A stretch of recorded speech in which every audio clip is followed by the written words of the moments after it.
Happy New Year, Boo Boo. Nice to have you back here. So, I apologize in advance for the audio because for some reason my computer gets overwhelmed with everything I want to plug in. I don't know why this is an issue today. It hasn't been in the past. But long story short, this podcast is not sponsored. I don't make any money off of it. And for that reason, I decided to not spend 100 million hours into trying to figure out what the mistake is and why this isn't working. So sorry for that, but you have to deal with it. Deal with it, okay? So very nice to have you back. I'm so excited. Happy New Year again. And yeah, what about your New Year's resolutions? It is interesting because I have, you guys know, hi, my name is Tanya. I'm a personal trainer in Switzerland. For those of you who didn't know, who are listening to this for the first time, very warm welcome to you, or who are watching this on my YouTube channel, Cats, Coffee, and Kickboxing. And I have made a little poll on LinkedIn. You guys know these little polls that you can do. You can like ask a question and have people vote on an issue or whatever is interesting to you. And I asked the question, what kind of New Year's resolution did you guys have this year? And I put the answers. Hold on, let me actually open it up so I can read it to you what it was with the exact numbers, because I wanted to know what New Year's resolutions people had.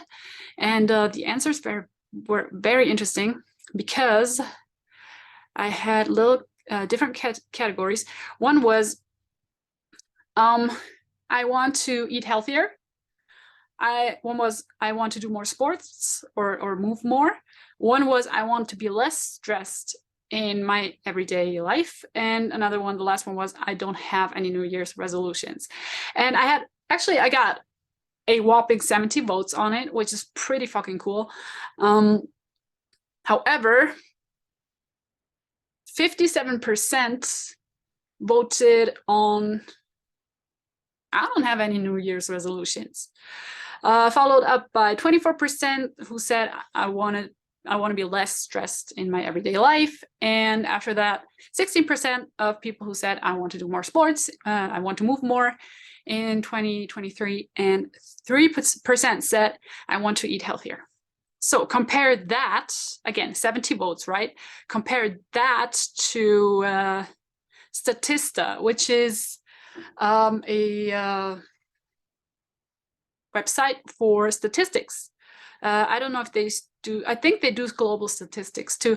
I looked at Germany's, I'm in Switzerland, but they had like Germany's top New Year's resolutions for 2023.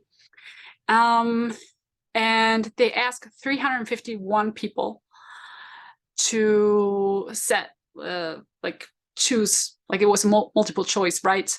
And it's interesting because at the very top with 49% is I want to eat healthier, followed up by 48%, so pretty much like 1% difference. I want to move more, I want to do more sports, and then there's other things, and below that, somewhere below that, I don't even see it on here anymore, because I don't have the full statistic open, was not being less stressed in my everyday life. So it's almost like these LinkedIn polls don't work. Who would have thought? But like, honestly, it baffles me that like so many people say like I don't have any New Year's resolutions, but when you're asking them anonymously, they're like a lot of people seem to do have them. And I mean, no hate, I have them too. I always sit down and write down my goals for the next year. When the year comes to an end, I write out my goals. What do I want to reach next year? What do I want to work on? And like, honestly, I haven't done this, like I've been doing this since I got a business, because it just helps me to move forward. It helps me to kick my own butt to do things. So I think New Year's resolutions have a very bad name, but I feel like they can really be helpful. But then we're at the idea of, why do people not make New Year's resolutions? Why do some people not like New Year's resolutions? I got a lot of comments on my LinkedIn post saying, hey, they don't work anyway. And my question is, why don't they work? And when I looked at the statistics, the statista,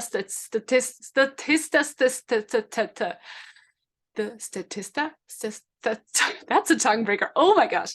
Tongue twister.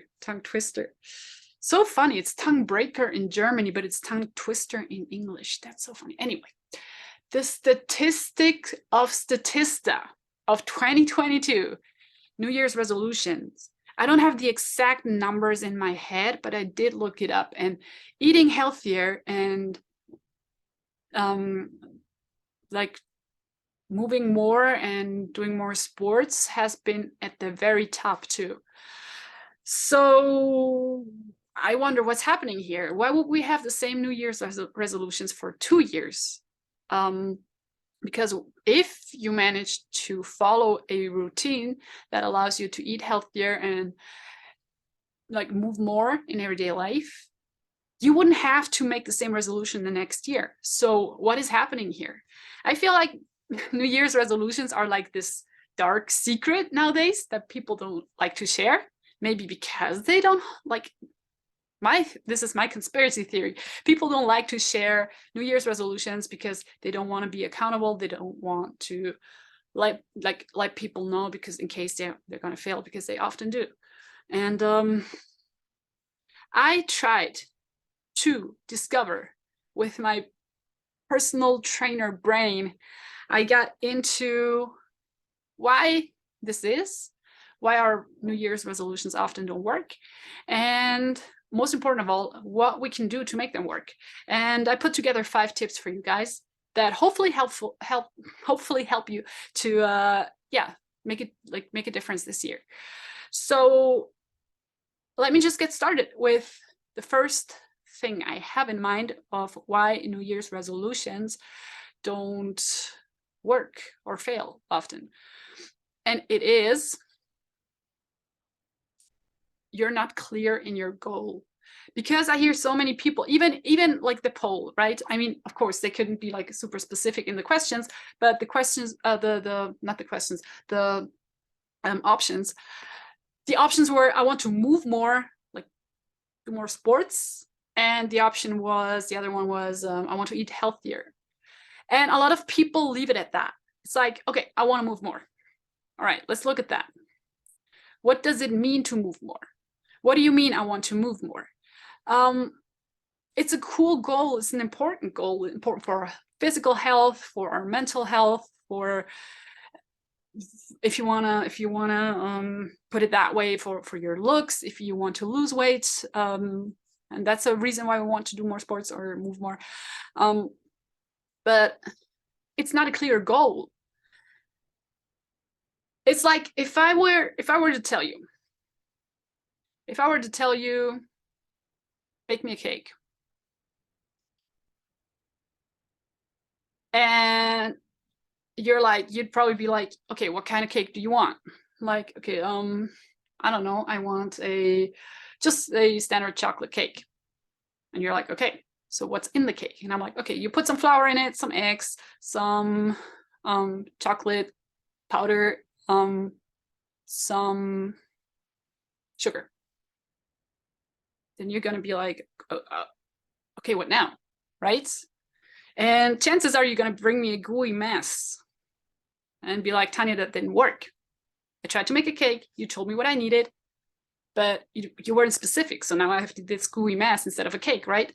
And this is kind of how it is when you say you want to do more sports, but you're not being specific. It's like, I mean, you wake up January 1st with this goal in mind to do more, to move more. What now? You're like, okay, I could go for a walk. I could do this, I could do that. Ugh, I don't even know. And there you go, you're overwhelmed. Or you don't know how to do it because you weren't clear in your goal. But if you were to say, okay, every Tuesday and Thursday, I'm gonna go on a 30-minute run, and every Monday and Friday, I'm gonna do weightlifting. Monday is leg day, Friday is upper body day, whatever.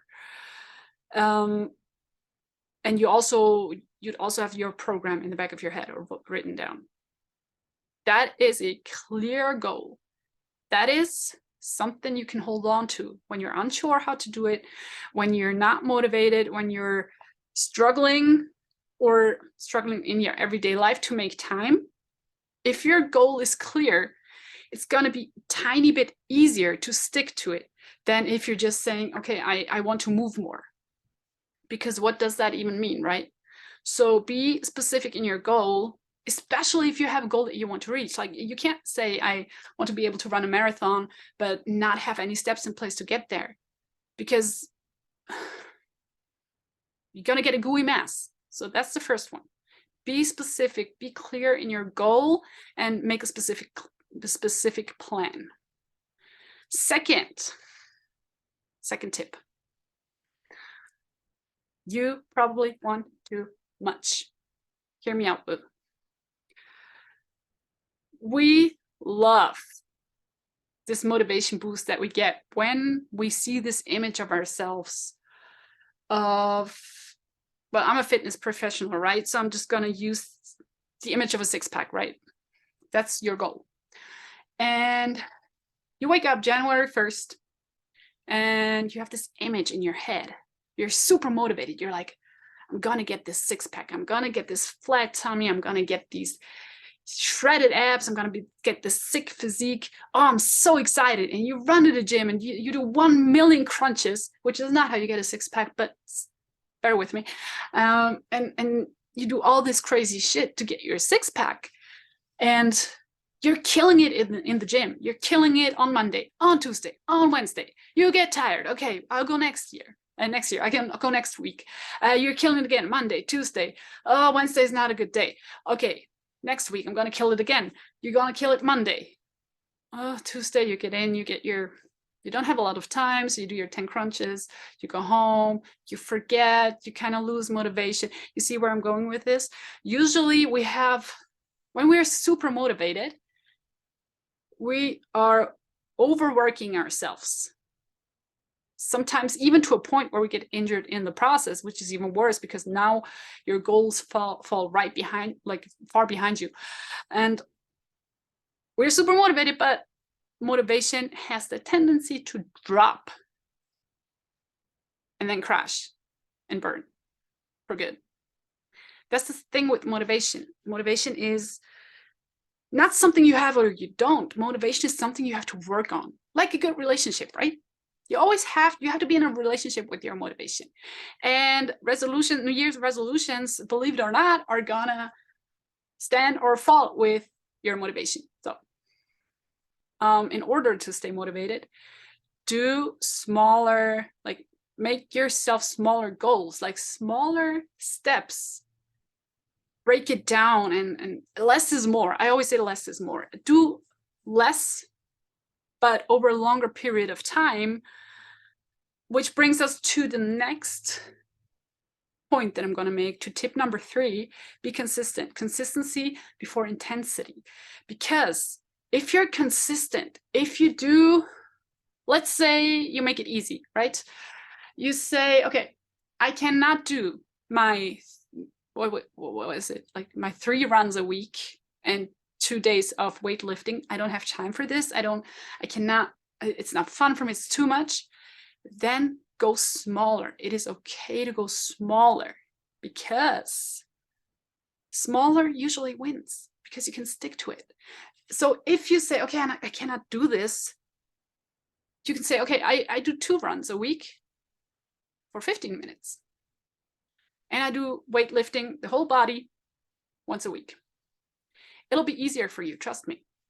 It'll be easier, and it'll be easier for you to stick to this routine if you make smaller goals, or if you make shorter workouts. Even that, you're better off, trust me, believe me, you're better off doing 3 to 4 20-minute sessions of sports than trying to squeeze in 3 big-ass 2-hour sessions at the gym.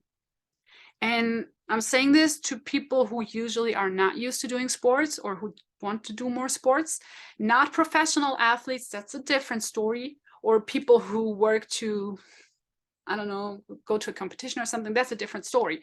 But if you're somebody who struggles with moving more, make smaller goals. Even if you say, okay, I want to walk more, do 3 10-minute walks a day, or 2. Start with 2. You can go from there. You can always build up. But if you're starting off too strong and then you're falling behind, you're gonna feel awful, and you're probably gonna give up more easy, because you feel like, okay, now it doesn't matter anyways. And that shit can break your back. So just be mindful of not only how specific your goals are, but also how achievable, how realistic they are. And rather start small and then go big towards the end of the year than the opposite, okay? So, tip number 4, and that explains why we are super motivated and want everything like, or start out super strong and then lose motivation, is because you want quick results. And baby, I know, I understand. We all do. We want quick results. We want that 6-pack fast. We want to be fit. We want to be the best we can be as fast as we can. You know, we want to get this. We want to get to our goals as fast as we can, which causes us to go super hard and then plane crash. So be patient. Coming from me, I hate being patient. It's the worst thing. But be patient, because these things take time.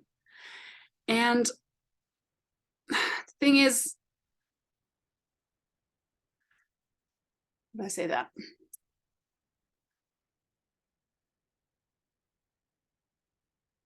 There's this super cool guy. I follow him on Insta. His name's Jordan Syatt. I don't know how to say his last name. I think it's Syatt. He's a really cool personal trainer. He has a really, he breaks it down into really easy steps. And he keeps on repeating the same message, which I love. If you're consistent, you can't fuck this up. If you repeatedly do what you're supposed to do to achieve your goal, you cannot fuck this up. He's usually talking about weight loss.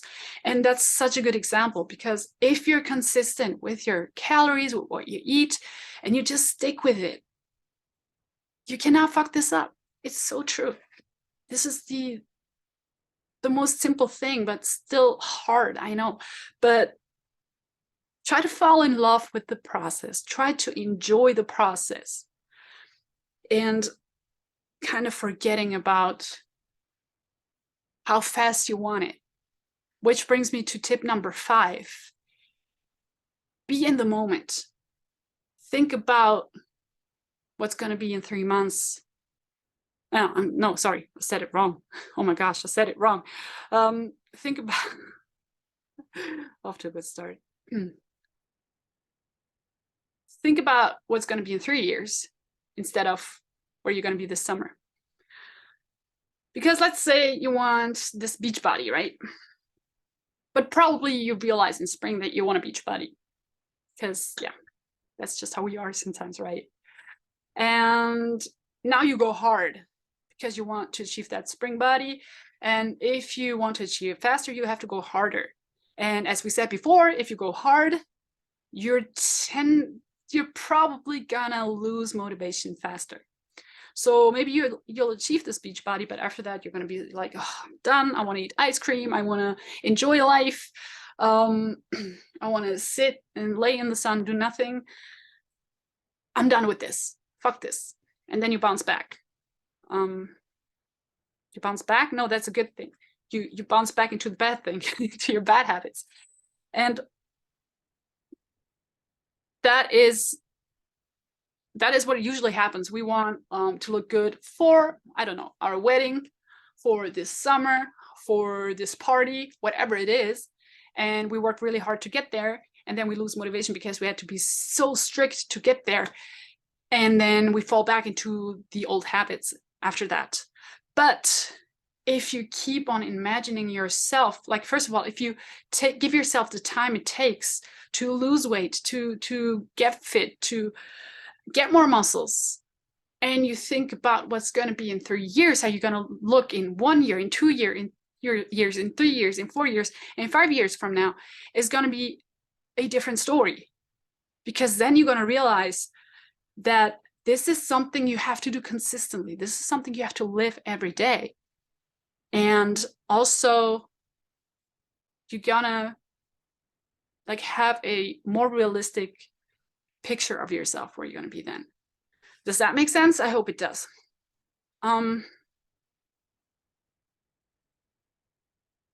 Like another bonus tip, you can trick your brain. Did you know that? You probably heard of that before. You can trick your brain into making things easier for you. There's this really cool book. It's called Atomic Habits by, let me see what the author is. You really should, if you're struggling with doing the work, you should really read this book. It's from, come on, James Clear, Atomic Habits. In German, it's called Die 1% Methode. And he states, he has like really cool tips too. He says, like, for example, that if there's something that you want to achieve, that you want to do more in your everyday life, like a good habit, let's say you want to, for me, I adapted this with my guitar. I want to play the guitar more often instead of watching YouTube videos. So I put the guitar, I took it out of its case, out of the closet, out of its case, put it on the guitar stand in the living room. So it would take me one step to get to the guitar and start playing. Whether like when I had to get it out of its, like out of the closet, out of the case, and then start playing, I probably wouldn't do that. It's easier to get a YouTube video, get your laptop to watch a YouTube video. So you make the desirable habits more accessible for you. You can adapt this to like going to the gym. For example, already have your bags packed. When you come home from work and you're going to the gym, you only have to grab your bag and you can leave instead of having to pack it. Or even, and I've done this before, this is really cool, if you want to go to for a run every morning, and this is a little extreme, but it's really cool because I have done it before. It's really like, I loved it.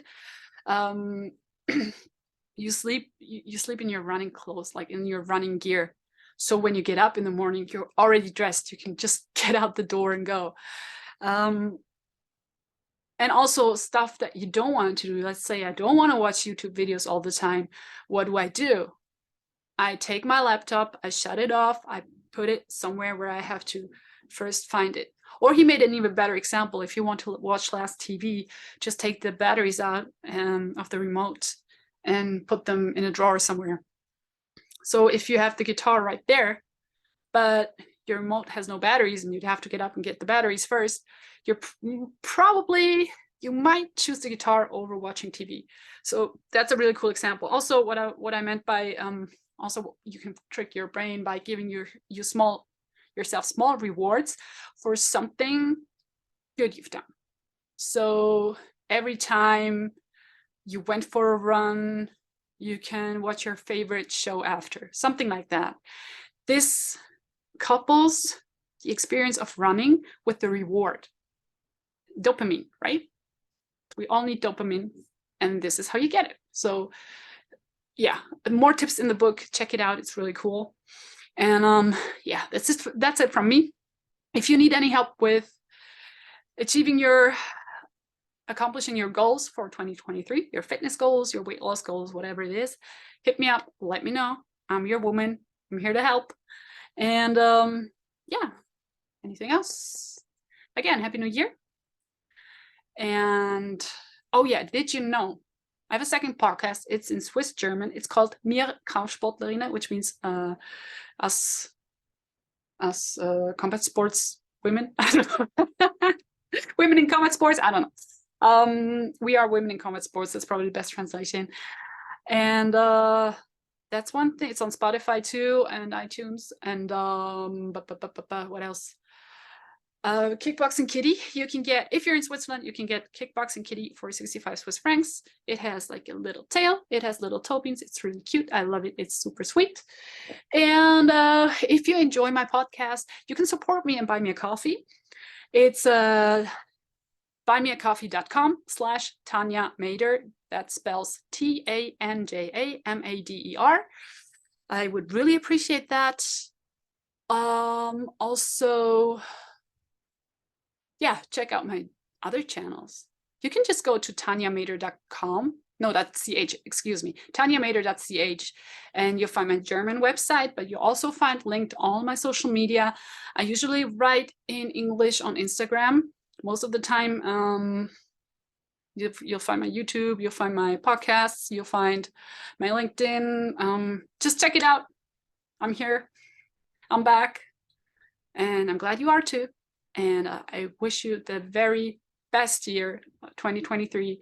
May all your New Year's resolution that you did take or didn't take, may all of them come true. And yeah, I will see you again very soon. So take care.